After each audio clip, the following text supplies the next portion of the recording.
They told you kindness would open every door. They told you if you're good enough, patient enough, agreeable enough, then love will find you, opportunity will chase you, and peace will never leave your side. But look around. Has that happened? Or has your kindness become a weapon turned against you? Have you become so addicted to being liked that you've forgotten to be respected? This is your wake-up call. Kindness is a virtue, but being kind to everyone is a weakness. That's a bitter truth. But truth doesn't need sugar to be powerful. It needs courage to be heard. And if you've been living your life pouring out, pleasing, tolerating, giving chances to people who don't deserve access to your heart, your time, or your energy, then hear me now. It's time to stop being kind to everyone. It's time to be wise with your kindness, because misplaced kindness is self-betrayal. Too many people confuse kindness with submission. They take your silence as surrender, your grace as gullibility. And every time you let it slide, every time you say, it's okay, they didn't mean it, when they clearly did, you lose a piece of your soul. You're not protecting peace, you're prolonging your pain. This sermon is not about becoming bitter, it's about becoming better. It's about waking up to the fact that your kindness is a sacred currency, and just like money, it must be spent with intention, not recklessly handed to thieves of your joy. Some of you were raised to believe that if you speak up, you're disrespectful, that if you protect yourself, you're selfish. But let me tell you what's truly disrespectful. People who think they can drain you without consequence. People who smile to your face while digging holes behind your back. People who use your kindness as a ladder and then kick you when they get to the top. You don't owe kindness to those who consistently show you cruelty. You don't owe your loyalty to people who see you as an option. You are not here to be a doormat in the name of being nice. You are here to rise in strength, discernment, and purpose.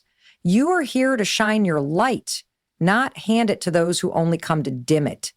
Being kind is often praised as one of the most admirable traits a person can have. We're taught from an early age that kindness is the key to being liked, accepted, and loved. But what no one tells you is that misplaced kindness is self-betrayal. It is entirely possible to give so much of yourself away in the name of kindness that you end up with nothing left. You become exhausted, depleted, and disconnected from your own needs, values, and truth. That's not kindness. That's spiritual self-abandonment. When you constantly extend kindness to people who don't value or reciprocate it, you're not being noble. You're being drained.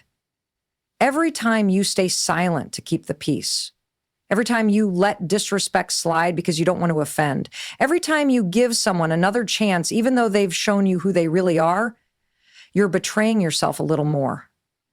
You may think you're keeping love alive, saving a relationship, or maintaining unity, but what you're really doing is eroding your own identity in the process.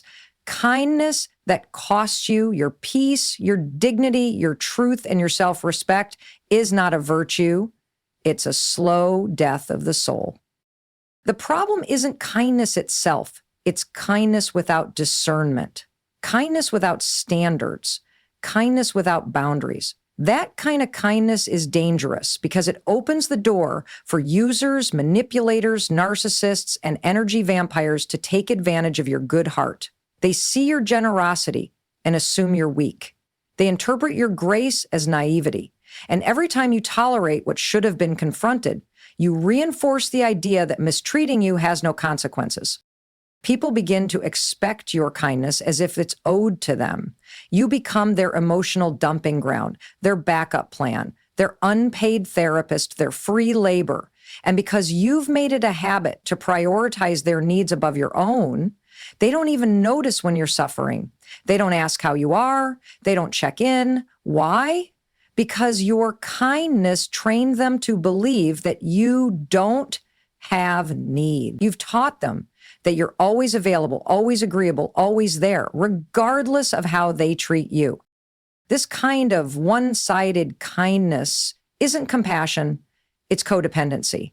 And the longer you operate from that space, the more disconnected you become from your own worth. You start questioning yourself. Maybe you're too sensitive. Maybe you're overreacting. Maybe you're the problem. No, the problem is that you're giving too much of yourself to people who don't deserve the access. Being kind doesn't mean you have to be available to everyone. It doesn't mean you have to absorb people's pain, carry their burdens, or fix their chaos. You are allowed to say no. You are allowed to walk away. You are allowed to protect your peace without apology. That is not mean. That is not selfish. That is called emotional maturity. True kindness starts with being kind to yourself. And that means recognizing when your giving has become self-sacrifice. That means learning to discern who deserves your time, your love, your compassion, and who only wants to consume it without returning anything. When you start valuing your worth, your kindness becomes powerful again, because now it's intentional. It's no longer about seeking validation or trying to be liked. It's about living in alignment with who you are, not who others want you to be. If your kindness is betraying your soul, it's time to reclaim it. You don't need to change who you are, just change where you give your heart. Boundaries are often misunderstood. People hear the word and think of walls, coldness, or rejection. But boundaries are not about shutting people out. They are about honoring yourself. They are the invisible lines that protect your energy, your peace, your time, and your mental clarity. Boundaries are not rude. They are necessary. And if you've been living your life trying to be kind to everyone at the cost of your own well-being, then what you really need is not more kindness, it's stronger boundaries. Too often we fear setting boundaries because we don't want to offend. We don't want people to think we're mean, arrogant, or selfish. So we say yes when we should say no. We keep conversations going when we're exhausted. We let disrespect slide because we're scared of confrontation. And what we end up doing is slowly abandoning ourselves to keep everyone else comfortable. But let this truth sink in. Every time you choose their comfort over your peace, their approval over your truth, their needs over your well-being, you're disrespecting yourself. Saying no is not an act of cruelty, it's an act of clarity. And clarity is power. You can be loving and still say, I'm not available for that. You can be compassionate and still say, that doesn't work for me. You can be gracious and still walk away from people who consistently dishonor your presence. Boundaries don't make you mean, they make you mature. They don't push people away, they reveal who was only close to you because of what they could take. Some people only stick around because you've allowed them to. Not because they love you, not because they respect you, but because you've never told them enough. And the moment you do, they may call you rude, cold, or difficult. That's not a reflection of you. It's a revelation of them. People who benefit from your lack of boundaries will always resist when you start building them. But that's okay. Let them be uncomfortable. Growth always makes people uncomfortable, especially those who only loved the version of you they could control. If your kindness is causing you to live boundaryless, then you're not operating from love. You're operating from fear. Fear of being rejected, fear of being alone, fear of being misunderstood. But living in fear is a trap. It keeps you in cycles of emotional exhaustion, spiritual confusion, and mental unrest. And until you draw the line, you'll keep spinning in the same pattern, giving too much, receiving too little, and wondering why you always feel so empty. Boundaries are how you teach people to treat you. When you establish them, you are not punishing others. You are protecting your future. You are creating space for healthy relationships. You are setting the stage for honest communication. You are giving yourself permission to rest, reflect, and recover. Because the truth is, no one will protect your peace like you can. No one will value your time, your emotional capacity, or your mental space if you don't first do it for yourself. It's not rude to protect yourself from burnout. It's not rude to limit access to people who constantly take and never give. It's not rude to decide that your mental and spiritual health matters more than keeping fake peace. That's not rejection, that's redirection. And it's how you begin to heal. When you stop fearing boundaries and start honoring them, everything changes. You gain clarity, you regain your voice, you reclaim your time, and most importantly, you remember that being kind does not mean being a doormat. You can love others deeply and still love yourself wisely. Boundaries are not the end of kindness. They are the foundation of real love. Discernment is one of the most powerful tools you will ever have. And yet so many people ignore it in the name of being nice. But discernment is not judgmental. It's protective. It's a spiritual gift that allows you to see beyond the surface, to feel what your eyes can't confirm, and to make decisions not based on appearances, but on truth. When you silence your discernment just to be kind, you're not walking in love, you're walking in self-deception. Not everyone deserves your trust. Not everyone deserves access to your energy, your heart, or your time. And if you don't learn how to use your discernment, life will teach you the hard way why you should have. There are people who will smile in your face and drain you behind your back. People who applaud your wins just enough to stay close, but secretly resent your progress. There are manipulators who come disguised as friends, energy vampires who feed on your attention, and narcissists who thrive on your kindness. And if you're not discerning, you'll confuse loyalty with obligation.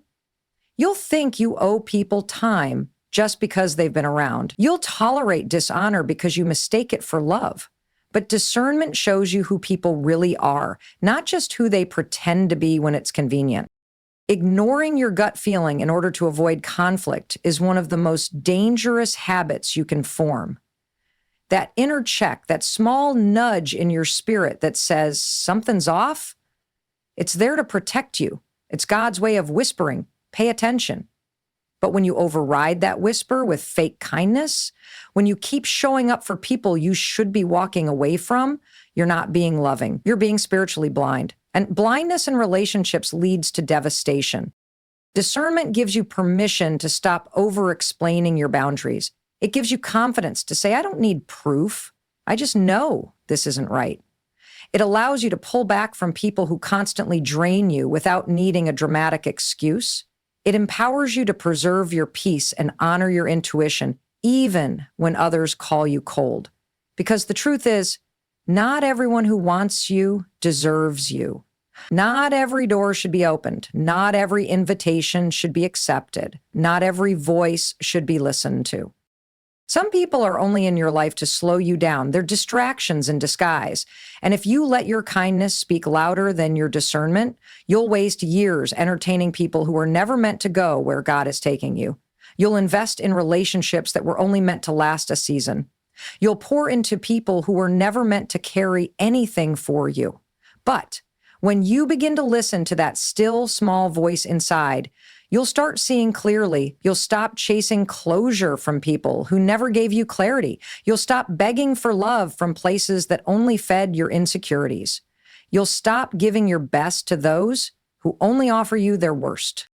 Discernment is your shield. It protects you from unnecessary battles. It keeps you from forming soul ties with the wrong people. It saves you from heartbreak you don't need to experience. And when you learn to trust it, your relationships get lighter, your decisions become wiser, and your spirit feels freer. You no longer need to perform to be liked or bend to be accepted. You walk in truth, and truth becomes your anchor.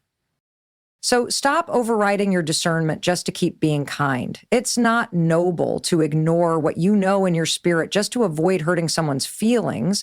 That's not love. That's fear. And fear will keep you trapped in cycles that destroy your purpose. Discernment is a divine gift. Start using it. Many people imagine Jesus as endlessly gentle, always available, endlessly forgiving with no limits, and constantly accessible to everyone. But that's not the full truth. Yes, Jesus was kind. Yes, Jesus was love in human form. But Jesus also had boundaries. He didn't let everyone close. He didn't explain himself to everyone. He didn't chase people down to make them understand him. He had the wisdom to know when to withdraw, when to walk away, and when to confront. And if the Son of God, in all his perfection, had boundaries, then what makes you think you shouldn't? There are moments in Scripture where Jesus didn't respond to every attack. He didn't argue with every critic. When the Pharisees tried to trap him with their words, he didn't fall into every debate.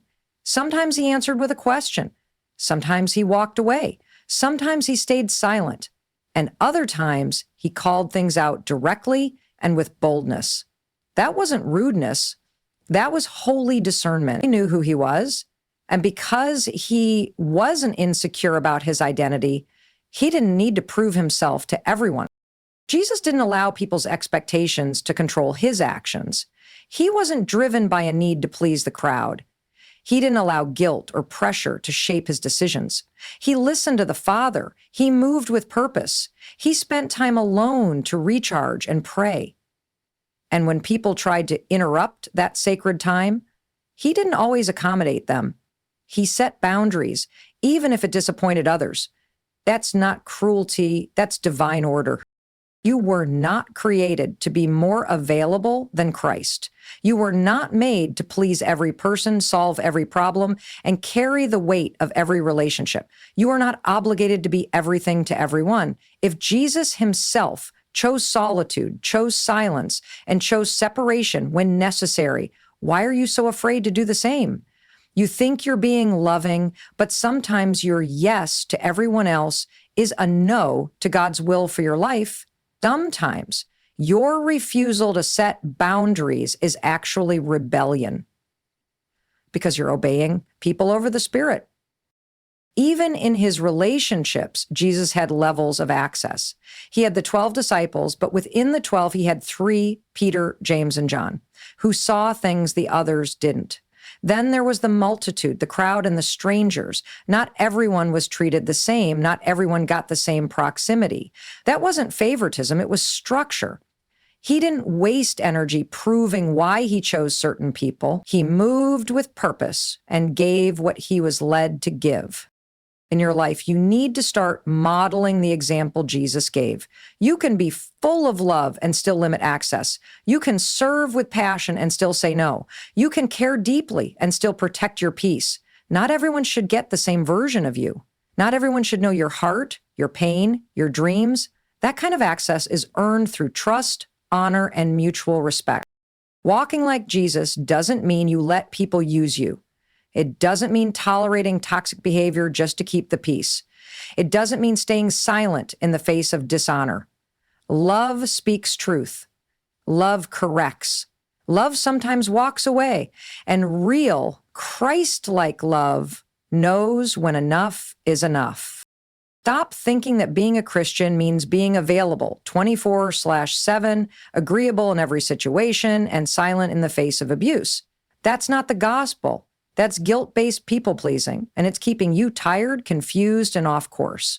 Look at Jesus. Look at how he protected his purpose. Look at how he didn't let anyone derail his mission. That's your model. That's your example. Boundaries aren't a sign of a hard heart. They're the sign of a heart that understands its worth and refuses to be manipulated. Let Jesus show you how to love with wisdom, not just emotion. Let his life teach you that even the most compassionate soul still needs space. Every time you say yes to someone who doesn't value your time, you're saying no to something God has called you to do. Every time you allow yourself to be pulled into drama, distraction, and unnecessary obligations, you're spending energy that was meant for your purpose. The truth is, your kindness should never cost you your calling. You were not created to be available to everyone. You were created to fulfill a divine assignment. And if your compassion is constantly draining you, then it's not rooted in purpose anymore. It's being manipulated by pressure. There are moments in life where you have to make a clear choice. Will you protect your purpose or will you please people? Because you can't do both. Your calling is not just a dream, it's a responsibility. It's a sacred trust. And when God calls you, he expects you to guard that calling. That means making decisions that others may not understand, That means walking away from good things to focus on the right thing. That means being willing to disappoint people so you don't disappoint God. People will pull on your time. They will ask for favors, for attention, for emotional labor, for your presence in places you don't belong. And if you're not careful, you'll confuse being needed with being purposeful. You'll mistake being busy for being productive. And before you know it, you're burnt out, spiritually dry, and emotionally spent. All while the thing God told you to build is sitting untouched because you were too distracted by people who don't carry the same vision. You were not created to pour endlessly into every situation. You are not the solution to every problem. You are not the answer to everyone's crisis. That pressure isn't from God. That's the weight of codependency, guilt, and people-pleasing. God didn't anoint you to be a martyr for other people's dysfunction. He called you to walk in purpose, power, and clarity. And in order to do that, you have to stop confusing kindness with availability. You can love people and still say no. You can care deeply and still protect your time. You can be compassionate and still choose your calling first. Some of the greatest attacks against your purpose won't come from enemies. They'll come disguised as good opportunities, helpful people, or friends who always seem to need just a little more of you. But anything that consistently pulls you away from the thing God told you to do is not your assignment. It's a trap, it's a detour, it's a test to see if you'll protect your calling or sacrifice it on the altar of being nice. And here's the hard truth. If the enemy can't destroy you, he'll distract you. He'll use guilt. He'll use your own good heart against you. He'll whisper lies like, if you don't help, no one will. Or, you're the only one who can fix this. Or, you're being selfish for focusing on yourself. But that's a lie. You are not selfish for stewarding your calling. You are not arrogant for valuing your time. You are not cold for protecting the energy you need to fulfill your assignment. At the end of your life, God won't ask you how many people you pleased. He'll ask you what you did with what he gave you. Did you build the vision? Did you carry the message? Did you guard the gift? Did you finish your race? Or did you get so busy helping everyone else run theirs that you never crossed your own finish line? Your calling is sacred. It's not something to be thrown around, compromised, or diluted to keep people comfortable. You don't owe everyone your time, your energy, or your attention. You owe God your obedience. And that means making hard decisions. That means letting some people down. That means choosing purpose over popularity. Because there comes a point when your silence begins to harm you more than it protects others. Being kind does not mean allowing disrespect. Being gracious does not mean tolerating dishonor.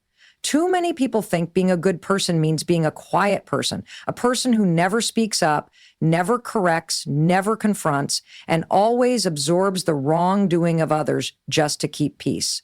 But peace that requires your silence in the face of violation isn't peace, it's bondage. And you can't keep sacrificing your voice just to keep toxic people comfortable. You weren't created to swallow your truth just to avoid someone else's reaction. When you constantly hold back what needs to be said, when you bite your tongue in the face of disrespect, and when you bury your frustration just to protect someone else's feelings, you're training yourself to tolerate what God never intended you to carry. That tension in your chest, that quiet resentment, that emotional exhaustion, it's the cost of your silence. You think you're being kind, but deep down, you're becoming bitter, tired, and small. There is a time to be quiet, and there is a time to speak. And maturity is knowing the difference. Jesus was not silent when dishonor showed up in the temple. He was not silent when the Pharisees misrepresented the heart of God. He wasn't silent when injustice demanded a response. He spoke with authority, clarity, and courage, not to create conflict, but to expose truth. And if we are going to follow his example, we must stop confusing silence with grace. Sometimes silence is just fear in disguise. You're not protecting anyone by letting them walk all over you. You're enabling them. You're teaching them that it's okay to dishonor you And over time, they stop seeing your silence as love. They start seeing it as weakness. The very people you're trying to protect end up being the ones who exploit you the most. Why? Because you taught them that no matter what they say, what they do, how they treat you, you'll stay quiet. You'll keep giving, you'll keep absorbing. But there's a difference between being a servant and being a doormat. You are not required to suffer silently in the name of kindness. Your voice is a gift. Your words have power, and when you begin to use them wisely, boldly, and truthfully, something shifts in your atmosphere. You stop tolerating what drains you. You stop justifying bad behavior. You stop playing small in relationships that only benefit when you shrink. Speaking up isn't about yelling, blaming, or attacking. It's about setting the record straight. It's about reclaiming your dignity and letting people know, you can't treat me like this and still expect access to my life. And yes, speaking up will make some people uncomfortable. It will trigger those who are used to your silence.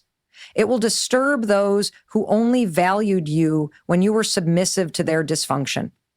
But you're not responsible for their comfort. You're responsible for your truth. And once you begin living from that place of courage, everything changes.